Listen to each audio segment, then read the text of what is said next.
যে একটা আনন্দ ঘন মুহূর্ত এই আনন্দ ঘন মুহূর্তটা ব্যক্ত করার ভাষা নাই আমার কাছে।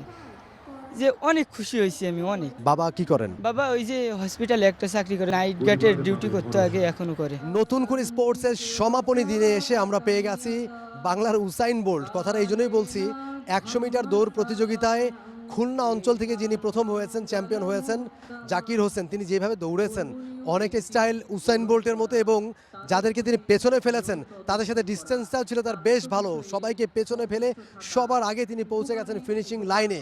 তার সাথে একটু কথা বলবো, তার জীবনের গল্পটা একটু শোনার চেষ্টা করবো খুব সংক্ষেপে। জাকির, আগে থেকে কি ভেবেছিলেন যে আপনি চ্যাম্পিয়ন হবেন, আপনি ফার্স্ট হবেন? ভেবে তো থাকা যায় না আগে থেকে যে আল্লাহ পাক কখন কার কপালে কি রাখে, চেষ্টাটা আমার ছিল এটা বলা যায়। কিন্তু আমি কখনো ওইটাই করিনি যে আমি আজকে চ্যাম্পিয়ন হবই হব। আমার চেষ্টা ছিল যে চ্যাম্পিয়ন হওয়ার, লক্ষ্য ছিল একটাই যে চ্যাম্পিয়ন হওয়ার চেষ্টা করছিলাম। আপনি কি শুধু এই অ্যাথলেটিক্স খেলেন নাকি অন্য কোনো খেলাধুলা করতেন? অন্য কোনো খেলাধুলো বলতে যে থাকে না, একটা খেলার পাশাপাশি আরেকটা পছন্দের খেলা থেকেও একটা খেলায় আছে, ফুটবল খেলা করি আমি টুকটাক, আর আমার অ্যাথলেটিক্স খেলাটাই আমার বেস্ট। AKS অর্জন করলো গিনেস ওয়ার্ল্ড রেকর্ডস। AKS অ্যাথলেটিক্সে কবে থেকে শুরু হলো? এটা কেন অ্যাথলেটিক্সে কেন আসলেন, কিভাবে আসলেন? অ্যাথলেটিক্স খেলাটা আমার একদম ছোটোবেলা থেকেই, আমি যে পাড়া মহল্লায় থাকে না টুকটাক খেলা হয়, স্বাধীনতা দিবস এটা সেটা, ওইখানে খেলা করতাম। তো আমি এলাকার ভেতরে সবার সাথে খেলা করতে করতে এমন একটা পরিচিত হয়ে যায় যে এলাকার ভেতরে আমি সবার আগে থাকি। এরকম করতে করতে স্কুল তো মাদ্রাসা পর্যায়ে ওইখানে আপনার খেলাধুলা হয় একটা, ওই খেলা করতে করতে করতে করতে এখন এই জায়গায়। জাকির, আজকে যেখানে দৌড়ালা ফার্স্ট হলো, মানে সবাইকে পিছনে ফেলে কেমন লাগছে ঠিক এই মুহূর্তে এখানে দাঁড়িয়ে, এবং প্রধানমন্ত্রী কাছ থেকে খেলা দেখলো এবং পরে এসে কথাও মনে হয় বলেছে, কেমন লাগছিল তখন? এই অনুভূতিটা আসলে ব্যক্ত করার কোনো ভাষা আমার কাছে নাই। যে একটা আনন্দ ঘন মুহূর্ত এই আনন্দ ঘন মুহূর্তটা ব্যক্ত করার ভাষা নাই আমার কাছে। যে অনেক খুশি হয়েছি আমি অনেক। জাকিরের বাসায় কে কে আছে? বাসায় আব্বু আম্মু আছে, দাদু দাদি আছে, আর চাচু আর চাচি। ভাই বোন? ভাই বোন নাই, আমি একাই। বাবা কি করেন? বাবা ওই যে হসপিটালে একটা চাকরি করে, ছোটোখাটো চাকরি করে, এইটাই। ওই যে নাইট গার্ডের ডিউটি করতে আগে এখনো করে।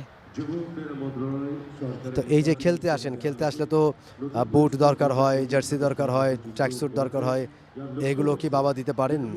কিভাবে এগুলো ম্যানেজ করেন? এইগুলো ম্যানেজ করি টুকটাক করে, আস্তে আস্তে যে কিছু থাকে না জমায়, আস্তে আস্তে এইরকমভাবে টুকটাক করে ইনশাআল্লাহ পূরণ হয়ে যায়। নিশ্চয়ই বাবার অনেক কষ্ট হয়, বাবা ছোট্ট চাকরি করেন। আব্বু অনেক করে আমার জন্য, অনেক মানে আমার জন্য সর্বোচ্চটা দেওয়ার চেষ্টা করে, প্রচুর সাপোর্ট করে আমার।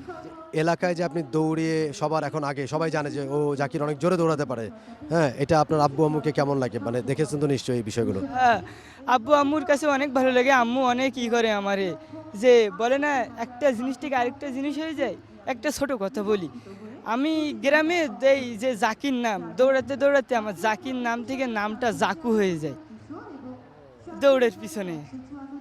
এই যে আপনি ভালোবেসে ওই নামটা ধরেই ডাকে আমার গ্রামে অধিকাংশ সবাই, ছোট্ট একটা নাম জাকু। এই যে আপনি এখানে দৌড়ে আসছে, চ্যাম্পিয়ন হয়েছে, নিশ্চয়ই আগামীতে আরো বড় মঞ্চে খেলবেন। নিজেকে আসলে কোন জায়গায় দেখতে চান? নিজেকে নিয়ে কি পরিকল্পনা আপনার? নিজেকে বাংলাদেশকে পুরো পৃথিবীর মাঝে রিপ্রেজেন্ট করতে চাই, এটাই আমার আশা। আজকে তো এখানে চ্যাম্পিয়ন হয়েছেন, অর্থ পুরস্কারও পাবেন, কিছু টাকা পাবেন আপনি, সেটা কি করবেন? সেটা আব্বুর হাতে দিয়ে দেবো আমি। কেন আব্বুর হাতে কেন দেবেন? আব্বুই তো আমার সব কিছু, আব্বুর কাছে দেওয়া মানেই তো আমারই। ঠিক আছে Zakir, thank you so much. জাকিরের কথা শুনছিলাম, আসলে নতুন কুড়ির মধ্য দিয়ে, নতুন কুড়ি স্পোর্টসের মধ্যে দিয়ে এরকম অনেক প্রতিভা উঠে এসেছে। জাকিরের বাবা একটা হসপিটালে নাইট গার্ডের চাকরি করে, সেটা করেই ছেলেকে পড়াশোনা শেখাচ্ছে, পাশাপাশি তাকে একজন দৌড়বিদ, অর্থাৎ সে খেলতে চায়, খেলার আগ্রহ রয়েছে, চেষ্টা করছে। কিন্তু হয়তো এই নতুন করে স্পোর্টস না হলে হয়তো জাকিরকে আমাদের দেখা হতো না, হয়তো সে কোনো মফস্বলে, সে তার খুলনা অঞ্চল থেকে প্রতিদ্বন্দ্বিতা করেছে, সাতক্ষীরায় বাড়ি তার, হয়তো সে সাতক্ষীরার কোনো একটা গ্রামেই থেকে যেত।